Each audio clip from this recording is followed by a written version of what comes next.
Okay, video kali ni kita nak claim duit merah dari aplikasi Shortbox. So hari tu kita ada claim RM2.50 pada 21 hari bulan 12. So untuk bulan 1 ni kita tak claim lagi duit. Jadi saya nak claim balance kita ada RM7.53. Sebelum tu mana korang yang tak pernah lagi main aplikasi ni, korang boleh klik link dekat bawah video ni guys. Nanti lepas korang dah install, korang daftar macam biasa guna email korang.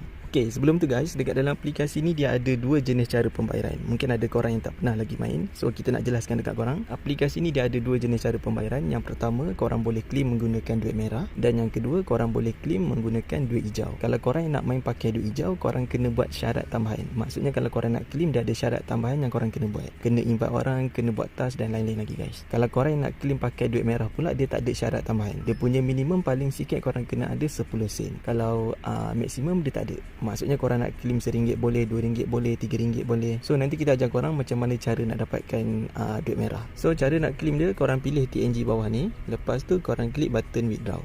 Nanti korang kena masukkan nombor telefon TNG korang dan juga nama korang guys. Kalau nak isi nombor telefon tak perlu letak 6 dekat depan. Contoh dia macam ni geng, 0175810918. Nombor telefon korang je, bukan nombor duit now. Lepas tu masukkan nama korang and korang klik OK. Lepas korang dah claim, korang tunggu dalam tempoh 24 ke 48 jam. Itu paling cepat. Paling lama 1 minggu ke atas. Tak kira Sabtu dengan Ahad guys. Alhamdulillah kita dah berjaya claim. Nanti kalau duit ni dah masuk dekat dalam TNG saya tunjuk bukti pembayaran dekat dalam korang punya grup WhatsApp. Siapa yang tak masuk lagi dekat dalam grup, korang boleh tekan link dekat bawah video ni guys. Korang pilih je mana-mana grup yang korang nak masuk. Kalau nak join semua grup pun boleh, tak ada masalah. Dekat dalam grup tu korang boleh promote aplikasi buat duit yang korang main. Ataupun kalau korang nak join grup iklan, korang nak join grup bebas, korang boleh tekan pin yang saya dah check dekat dalam grup korang guys. So siapa yang belum lagi join dekat dalam grup, korang boleh klik link dekat bawah video ni guys. Korang pilih je mana-mana grup yang korang nak join. Okay, untuk duit hijau pula paling sikit korang kena kumpul RM40, lepas tu RM80, RM150 dan RM250. Tapi kalau duit hijau ni dia ada syarat tambahan kalau korang nak claim. So kita punya balance ada RM71. Jadi saya nak claim nanti RM80 guys. Lama ni kumpul ni. Okay, siapa yang nak try, jom kita ajar korang macam mana cara nak dapatkan duit merah dan juga duit hijau. Let's go. So cara nak dapatkan duit hijau ataupun duit merah, korang boleh klik dekat sini, dekat bahagian reward. So dekat sini dia ada beberapa task yang korang boleh buat untuk dapatkan duit merah dengan duit hijau. Kita mula dengan task yang pertama, korang boleh check in setiap hari. Tapi kena tengok iklan tau. Setiap kali kalau korang nak check in, kena tengok iklan. Dan aplikasi ni dia banyak iklan. Itu benda yang korang kena faham. Task yang pertama, korang boleh check in setiap hari. Korang akan dapat duit merah dengan duit hijau. Tapi duit merah korang hanya akan dapat nanti pada hari yang keempat, hari yang ketujuh. Hari yang pertama korang check in, korang akan dapat 800 duit hijau. Lepas tu hari yang kedua 900, hari yang ketiga 800. Dan hari yang keempat ni dia akan bagi random, sama ada korang dapat duit hijau ataupun duit merah. Ataupun korang akan dapat kedua-duanya sekali guys. Tak, korang kena faham aplikasi ni dia banyak iklan tau. Takut nanti korang stres pula, asyik tengok iklan je. Aplikasi ni kalau nak main kena banyak bersabar guys, sebab dia banyak iklan. Kemudian yang belah bawah ni pula dia ada daily task. Tapi sebelum korang nak buat daily task, korang kena completekan dulu task untuk new user. Tapi yang ini korang akan dapat duit hijau, dia tak ada bagi duit merah. So kita mula dengan task yang pertama. Korang boleh follow dorang dekat Facebook, dekat TikTok dan dekat WhatsApp, Facebook dan juga Telegram. Aku ni asyik salah cakap je. Kemudian korang boleh tonton ini video episod ataupun video pendek.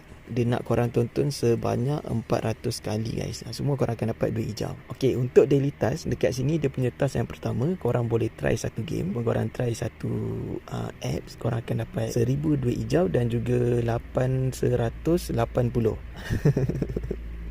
Lepas tu korang boleh main lucky draw. Korang akan dapat 2000 duit hijau dengan 450 duit merah. Korang kena main 6 kali. Kemudian korang boleh pecahkan telur yang dekat tepi ni. Kalau korang tengok dekat depan ni kan, dia ada telur tau. So korang kena pecahkan telur tu. Dia nak korang pecahkan sebanyak 5 kali. Nanti korang akan dapat 2000 duit hijau dan juga 450 duit merah. Dan yang terakhir, korang boleh tonton video episod tonton video episod, video pendek, video drama untuk dapatkan duit hijau. Lepas tu yang bawah ni dia ada invite orang. Tapi kalau invite ni dia ikut korang lah kan. Kalau korang nak main invite boleh, tak nak main invite pun tak ada masalah. Kalau korang nak dapatkan lagi korang punya duit hijau, korang boleh klik dekat peti sebelah kanan atas ni guys. Dekat sini korang boleh dapatkan duit hijau. Tapi dah ada bagi masa lah. Bila masa ni habis korang boleh claim. Sehari korang boleh dapatkan 4 kali guys. Korang boleh claim 4 kali. Kemudian kalau nak tonton video pendek tadi ataupun video short tu, korang boleh klik dekat sini. Ataupun dekat depan ni korang pilih je mana-mana video drama yang korang nak tonton. Bukanlah korang kena tonton tu sampai habis. Korang pilih je mana-mana cerita yang nak tonton kan. Lepas tu korang biarkan je handphone korang. Sampailah drama tu habis. Dia drama tu tak panjang pun. Lepas drama tu habis, korang boleh dapatkan coin. So macam tu je korang punya task setiap hari yang korang kena buat guys. Nanti kalau dah cukup korang punya coin, korang boleh claim korang punya TNG. Klik dekat bahagian profile ni. Lepas tu korang pilih korang nak claim guna duit merah ataupun duit hijau. Dan kalau korang dapat claim nanti, korang jangan lupa untuk hantar feedback dekat saya guys. Ataupun kalau korang nak tengok lagi bukti-bukti pembayaran aplikasi-aplikasi buat duit yang lain, korang boleh tonton dekat channel YouTube saya. Korang boleh type dekat YouTube korang, buat duit tanpa modal channel. Okay, saya rasa itu je lah kot untuk video kita hari ni. Kita jumpa lagi di next video insyaAllah. Assalamualaikum, semoga berhasil.